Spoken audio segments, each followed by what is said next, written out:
Hey guys, welcome to Games Done Justice. Today we'll be looking at Tak 2, The Staff of Dreams, developed by Avalanche and released in 2004 by THQ. Well, I remember getting this back in 2000-something. I didn't even know much about this series. I just impulse bought it solely because I thought it looked cool and unique and like nothing I'd ever played before. You might be wondering why I'm skipping the first game and not doing a series of Tak reviews around this. I don't feel like it. Sorry. I think everything important I could say about the series will be summed up in this one video, and I will talk a little bit about the other Tak games before it's over. Tak and the Power of Juju is a pretty short-lived Nickelodeon series. It got 3 respectable console games and a Game Boy Advance game I know next to nothing about before being rebooted as a TV series that really fouled things up, and 2 new games released on the same day inspired by said TV series that are pretty forgettable, and it hasn't been revisited in about a decade. Oh well. Tak 1's story is easy to digest. The evil shaman Tlaylock has stolen the power of the moon Juju, reducing the Pupanuna people, who she was aligned with, to sheep. Our 3 heroes, if you can call them that, are the good shaman Jaboba, a boy who's a slave, I guess, named Tak, and Locke, the supposed prophesized champion of the Pupanuna clan who gets turned into a sheep before the game even begins. I mean, he dies. Hilariously. It's a pretty standard underdog story. Tak's just an errand boy at the start that nobody puts much stock in, but he accomplishes so much by the end of the game, fulfilling the prophecy by restoring the moon Juju, freeing the tribe, and turning the defeated Tlaylock himself into a sheep, that Jaboba and the others do come around and realize he's the hero they needed all along. Like I said, it's a typical hero's journey, but I'll take it over Guardians of Gross with its, "Whoa, what's this? Tak's really bungled things up this time and he has to learn his lesson by cleaning up his own mess, yes sirree" kind of story. That's even more cliche, and the entire TV series is like that. Tak makes a mojo mistake, proving everyone is in the right to doubt him, and he has to fix it by the end of the episode. And yes, the last game they ever made is called Mojo Mistake on the DS. That just says it all. Granted, shows like Jimmy Neutron have a similar formula, but it works a little better there because Jimmy himself is a more unique character, and the characters he's annoying are funny and interesting enough for us to care that they're being annoyed by him. And while I like Tak in these games, his new voice and his lines in the last game just make this much more privileged Tak a cringe-worthy tryhard is not fun to have around, and his generic sidekicks aren't any better. For those who want a more in-depth look at Tak 1, I'll provide a link to Liam Triforce's review in the description. He's also set to upload his own Staff of Dreams review soon, so keep an eye out for that. Now before I jump into the game proper, a little backstory. Like I said, I originally bought this game over a decade ago, and I've played it here and there over the years, finding new things to appreciate about this inspired thing as I grew older. I found my old copy of the game and set it aside in a place where it'd be easy to find when I wanted to review it. I even went back and checked a few weeks ago to see if it was still in that spot, and it was. When it came time to play it again and record footage, I remembered the hard way I'd lent both of my GameCube controllers and my Wii away, and from the sound of it I won't be able to access them until at least the end of summer. It wasn't long before I had a replacement GameCube controller in the mail and set everything up to record the footage. One problem. My copy of the game wasn't where I left it. I must have come to every place in my apartment I'd ever stored a game at least 3 times that day, pulled out and opened every game case I had. Nothing. Alright, so I went and bought a used GameCube copy of Tak 2 at my local Bomoose and brought it home only to realize my GameCube's memory card was also currently plugged into that Wii I didn't have on hand. Well, this was going to be difficult, but doable. I just had to beat the entire 7-hour-ish long game in one sitting without resetting it or anything. Then I saw those words. This disc could not be read. Oh boy. I tried cleaning the disc reader, since it's known to be prone to getting dusty facing up and all. Nope, the disc was just too worn out. They even put it in some special machine at the store to try to clean it. No good. So I switched it for a PS2 copy, which worried me a bit as is, since I didn't know if this would be a case like Sonic Heroes, where the PS2 port is actually the worst. And there were other potential problems on top of that.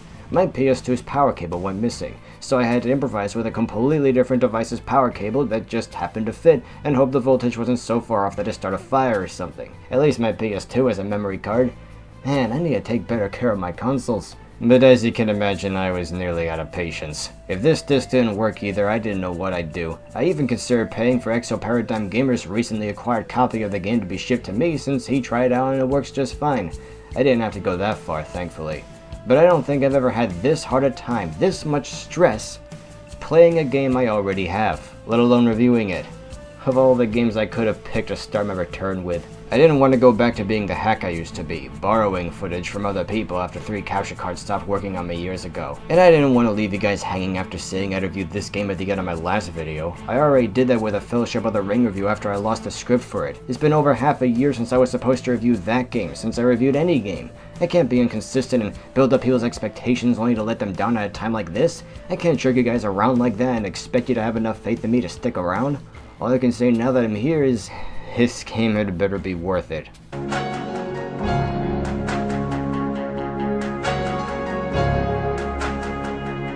Tak 2 picks up about a year after Tak 1. Tak himself has matured a lot in that time with a new look and a slightly deeper voice. I really like his new design and think it reflects the series hitting its stride with this game.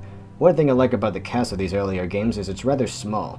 Most of your interactions are with the Jujus, who you can summon by offering tikis at their shrines. The Jujus have some wild personalities, and I have to admit, I think they're written much better in Tak 2 than in the first game. Tak 1 generally has good comedy, but it has its low points. Tak 2 has its share of gross-out humor too, but it rarely goes that lowbrow. It's still offbeat, but it's a little more restrained and ends up being more inventive for it. And the dialogue is great. It's quick and biting and surprisingly believable, given these are cartoon characters in an absurdist fantasy world. You don't actually see the Pupununu people much at all in these games, and the only ones you interact with in Tak 2 are Locke and Jaboba, but honestly, I kinda prefer it that way. It would have been nice to wake up at Tak's village and see how much the tribe has prospered since Tylok's defeat and then be on your way, but that probably would have felt like padding. I'll give the reboot some props for making a sincere effort to expand the cast and show the rest of the tribe, but the only members I'll ever truly give a hoot about are these 3 goobers. Tak just works better with a tighter cast and a smaller focus, I think, and these other characters introduced later aren't written well. One thing that helps greatly in the case of Tak 2 is Jaboba transforming into a flea to make himself portable, riding with you heard but not seen. This way he's able to chime in and give you pointers, which, while a little annoying, yes, doesn't feel nearly as forced as Tak commentating to himself like he does in Guardians of Gross. I'm gonna have to climb out of this situation. Note to self, climbing can be a useful way to get ahead. Nice landing! Tak's pretty likable in this game, he just tells it like it is. If a level creeps him out and he's getting impatient, he'll just say it and leave it at that. He won't fluff it up or try to sound witty like, if there's one thing I know, like an insecure dweeb with no confidence in himself. He knows he's smart. He doesn't need to constantly pat himself on the back to feel good like he did a little bit in the first game. Feels natural. One of the big gameplay differences is a level progression. Tak 1 plays out more like your standard N64 era collectathon, allowing you to revisit worlds from a hub, and the worlds themselves are pretty big. Tak 2 plays out more like a road trip. You just go from level to level and don't look back. The level design itself starts out very linear, but not at all in a bad way, and it opens up the more you progress, with later levels getting increasingly expansive. So what's Tak been up to lately? Mostly he just sleeps a lot. I'm at my wit's end, Locke. Oh, creepy. His eyes are open, but he's still snoozing. I think he's turning blue. No, Tak's always looked a little blue. Not that. He's been going into these coma-like states where he's sucked into a dream world and can't wake up until accomplishing certain objectives, with only a mysterious yet disturbingly sort of familiar dream juju to guide him. No, Tak. Yeah, I'm sure that's just a harmless take he has. I won't shame the guy for it. The Dream Juju instructs Tak to journey to the castle of the Dream Guardian, wielder of the Staff of Dreams, and free a princess from his clutches, which even Tak points out as a tired trope to fall back on. But it's a long journey, and it's not like Inception, where entire years go by in dream time, but only a few seconds in the real world, so Tak isn't able to reach the castle before he's woken up by Locke. The 3 set off to seek help from Jaboba's brother, who's well versed in the ways of the dream world. Several times along the journey, Tak will get attacked or bonk himself on the head, so you jump back and forth through consciousness between the dream world and the waking world.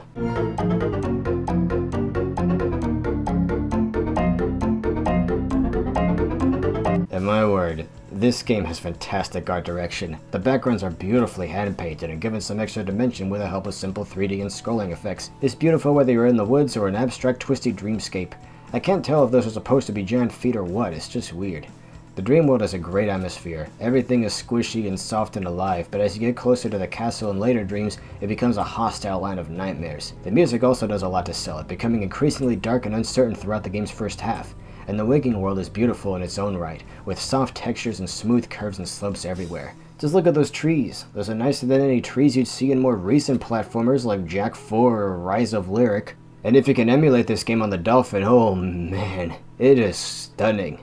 I think Tag 2 has aged more gracefully than most other games from this era, and that's largely owed to it going its own way with its distinctive art style, and the gameplay is just as remarkable. While the dream world has its share of inexplicably floating platforms, the waking world is much more grounded with more environmental platforming. Sometimes you can use the help of animals to progress, like getting a beaver to make a bridge for you, and at a time when many platformers floundered with incredibly basic and primitive combat mechanics for the sake of being edgy, Tag 2 gives you a plethora of moves, and it just keeps handing you new abilities and enhancing old ones almost constantly. It's great. They are mostly simple long and short range moves, but there's so many ways to chain them together that it really doesn't get old like the standard 3-hit combo you'd see in every other platformer of the time where combat feels incredibly forced and unnecessary. It really puts the more recent Tag games to shame. I mean, look at this clunky shit. And just as Tag gets frequent upgrades, so do the enemies. So while you're a powerhouse by the end of the game, it escalates enough that there's no point where it suddenly gets easy. You can also supercharge normal moves by infusing them with a bit of mana, which is replenished by these feathers.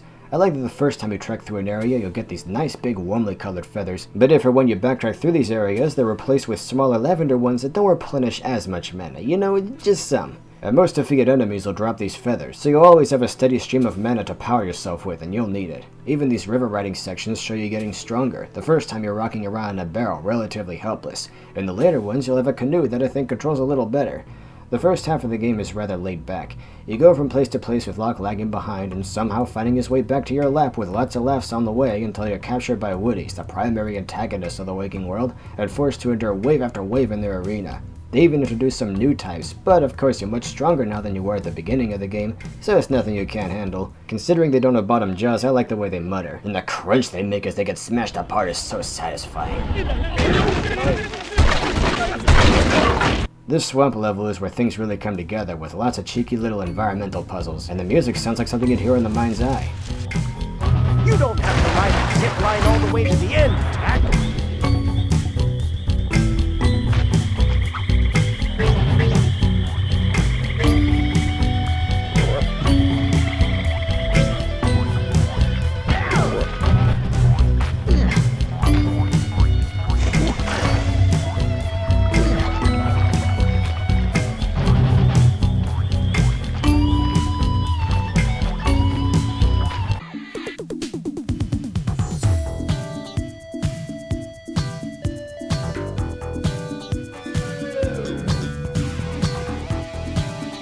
The next time you enter the dream world, it's become so dangerous you need a freaking Woody catapult track dreams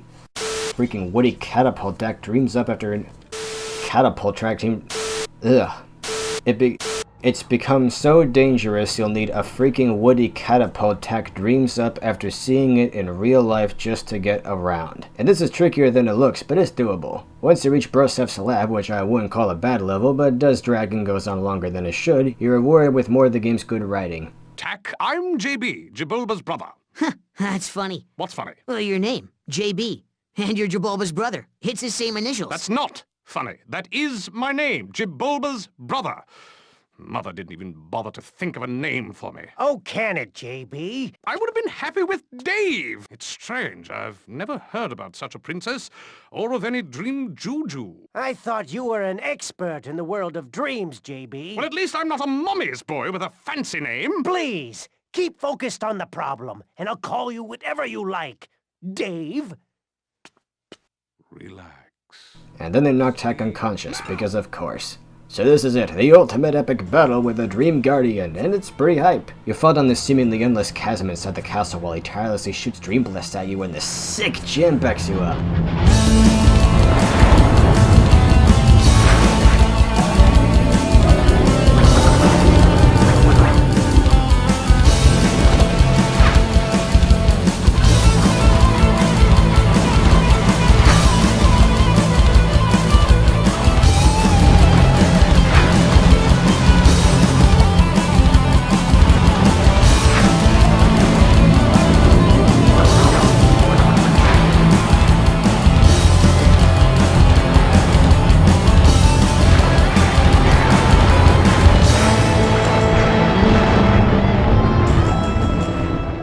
Seriously, I haven't commented enough on the Tag series soundtracks. Sure, there's that tribal, worldly music you'd expect in a setting like this, the pan flutes and the drums, but most of the time it's infused with a bit of rock, and it gets more intense the further you go.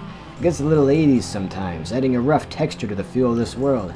It's kind of like the never-ending story where you wouldn't think this sort of music would be at all fitting in a fairly abstract fantasy universe, but it ends up adding a lot. Heck, if you think this is epic, just listen to this track from the next tech game.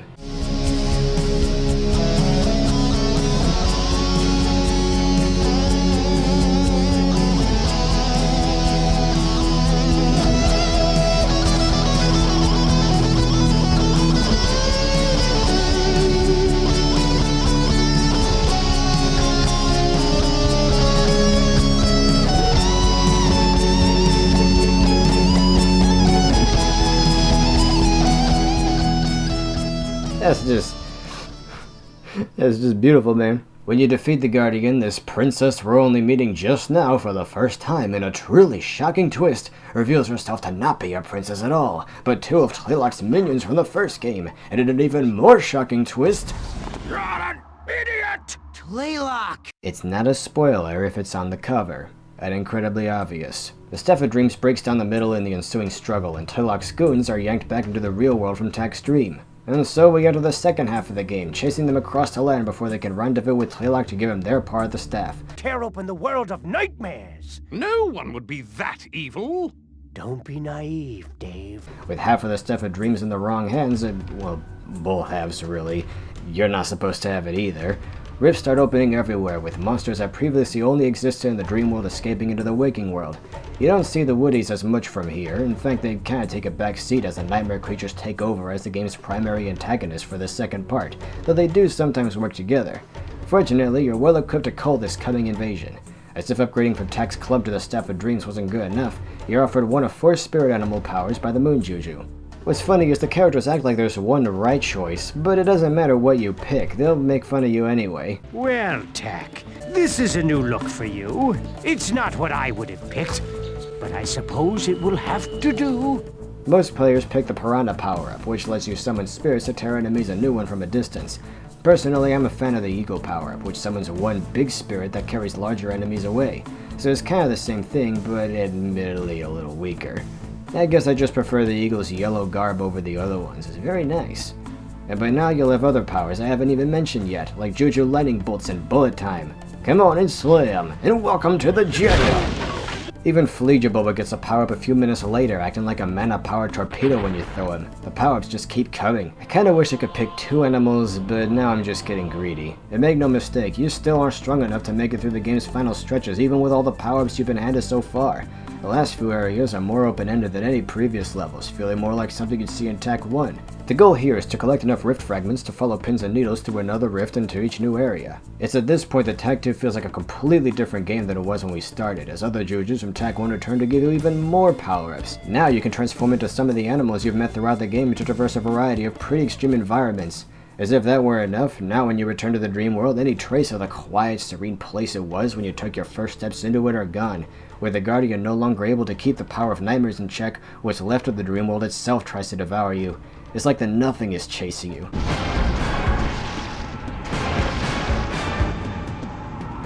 Another never-ending story reference. Meanwhile, luck continues to flounder behind in perpetuity. Now we come to the end of the game, and believe it or not, this is where the game starts getting crazy, as if it hadn't already, starting with a nail-biting chase sequence and what may be my favorite river riding section of all. Look at this imagery, it could be the cover of some new age metal album. It's the stuff of dreams? After a friendly game of dodgeball with these clowns, you get to confront Tlaylock.